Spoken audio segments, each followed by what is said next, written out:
Hello, dear students. How are you? I hope everything is okay with you. Welcome back to Teaching Practicum. And this series of videos are going to help you analyze, interpret, and understand teaching practices provided by international native speaker teachers. Actually, the intention is to help you um, analyze and understand teaching skills, teacher discourse, and sometimes um, subject matter knowledge. Subject matter knowledge for you is English grammar, English vocabulary, English pragmatics, and or English language. First, let me go to teaching a skill. In this lesson, one important thing happened was that she uses warm up at the beginning of her actually teaching, at the beginning of her lesson. For example, who don't know each other. Now, sometimes you learn a lot of English and you still feel nervous. You don't feel confident doing simple things. So this is one of those simple but important things that you need to be able to do, to be able to walk up to someone, to introduce yourself, and also to know how to respond when someone does that. And that may be true whether you're at a business conference or at a party. Okay, this warm-up is very actually significant and central and influential in language courses, in language education context. Here she reminds the learners about the situation when they feel nervous, when they face and encounter a communication problems.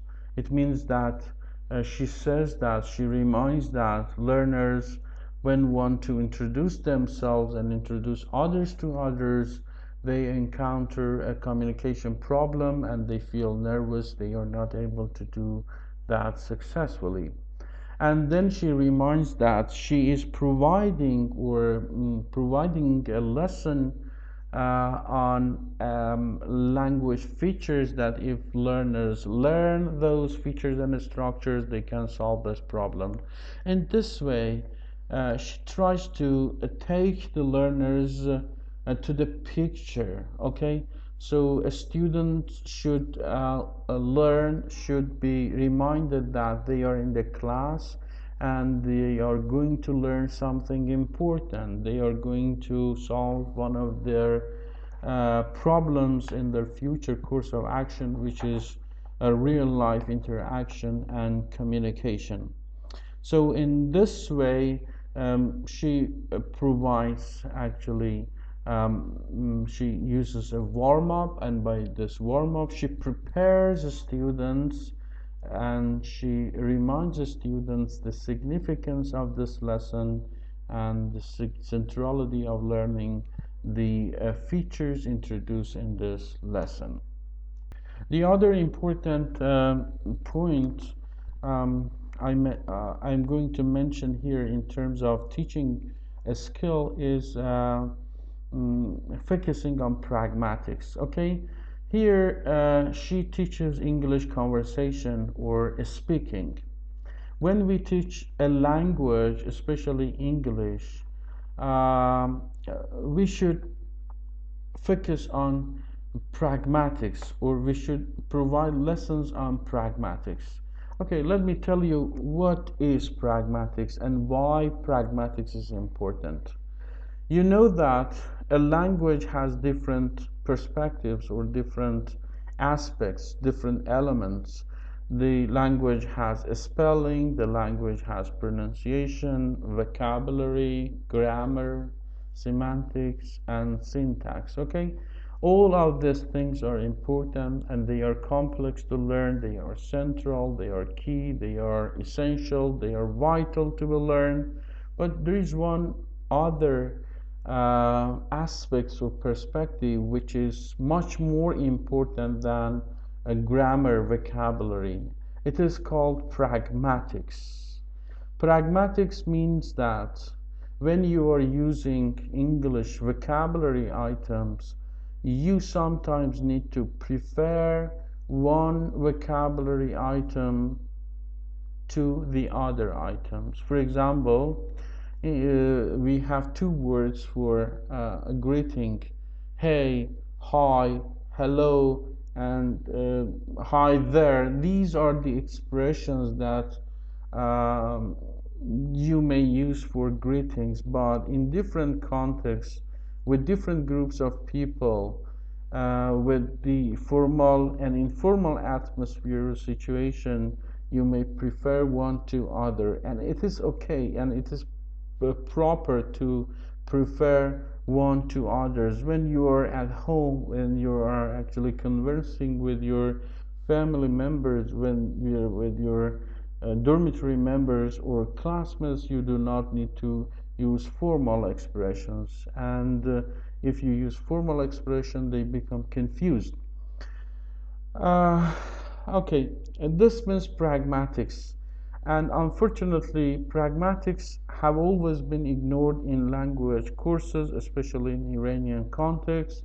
And if you see that you have learned a lot of language features and you have problem with speaking, you have problem with English conversation, it doesn't mean that you do not know enough or sufficient vocabulary items, or your knowledge of grammar is not sufficient. It means that the teachers, the educational actually decision makers, and you yourselves ignored learning pragmatics, and you are not familiar with pragmatics features.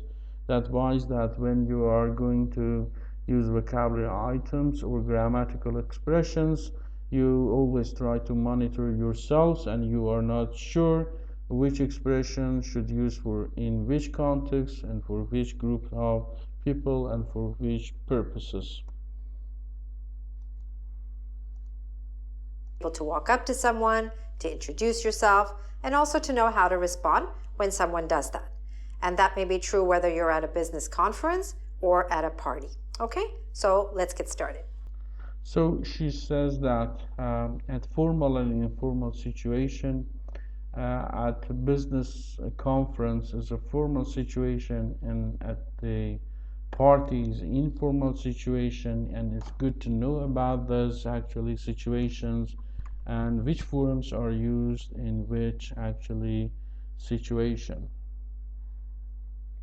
The other important point regarding to actually the other principle she uses in her teaching is contextualizing, okay, through creating scenarios.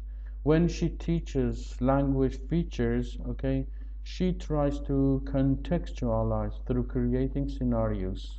Let's have a look. So let's pretend in this scenario that there are three people.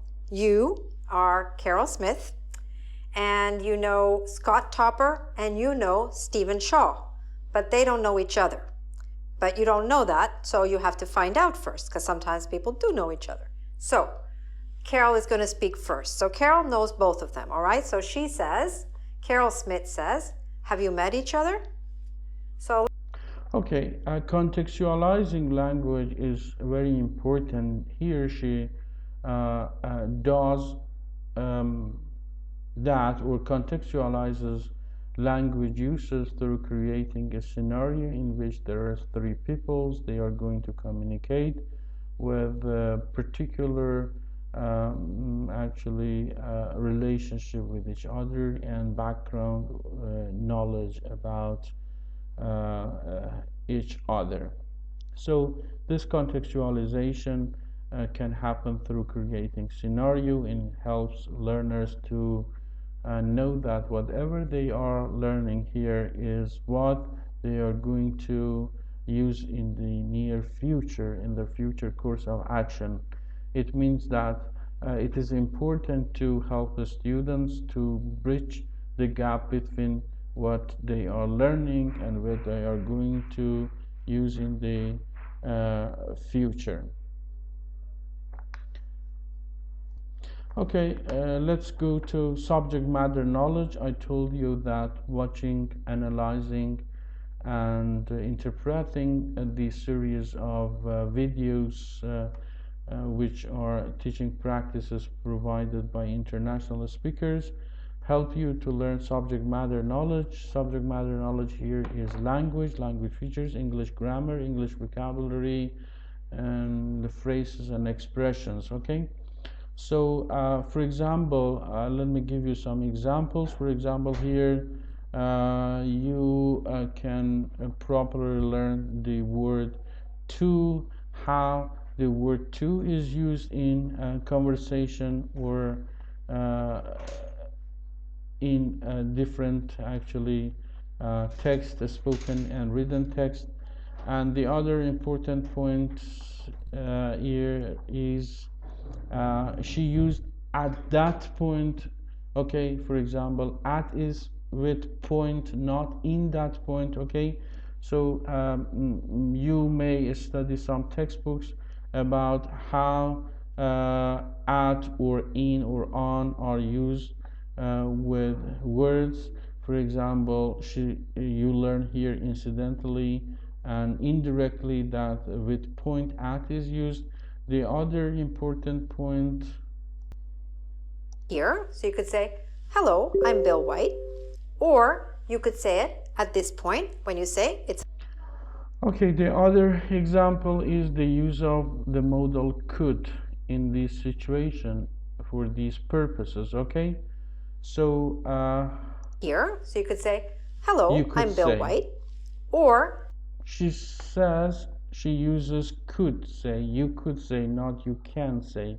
Here you can understand that in these situations, okay, for these purposes, the modal could is preferred to can. These things are very important. You indirectly learn which expressions should be used in which context and for what purposes. Let's go to teacher discourse.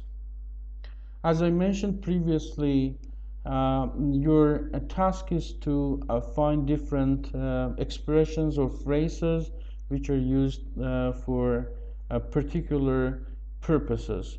For example, all teachers always introduce themselves and introduce the lesson or introduce the objectives of the lesson. Here you can see that she introduces herself and then she introduces the lesson and objective of the lesson. Okay, have a look. hi, I'm Rebecca from ingvid.com. In this lesson, you'll learn how to introduce yourself and also how to introduce people who don't know each other. Okay, as you can see that she first introduces herself and then she introduces the objective of the lesson or introduces the lesson. These expressions are used to introduce, to do that for these purposes. And then the other important function that she uses is that teachers in teaching classes of teachers of different subject matter knowledge or of different disciplines, when they teach something, when they introduce a particular topic, then in order to involve the students or learners or engage learners in the activities, they make a request for joint activity or they offer joint activities. How they offer these joint activities, they used, for example, here in this lesson, she used let's get started, let's try again, let's see how to introduce, let's go through it one more time. Uh, these expressions were used for this purpose. The other actually feature was which was used by this teacher for the purpose of thanking and saying goodbye. Okay, teachers at the end of their lessons they need to thank the learners or the audience and say goodbye. Okay, here there are two important points. One, in terms of the moves that you should use, or in terms of the steps that you should have when you, as a teacher, when you're going to finalize or close your lesson. Thank the audience, or thank the learners. Yes, it is good to thank the learners.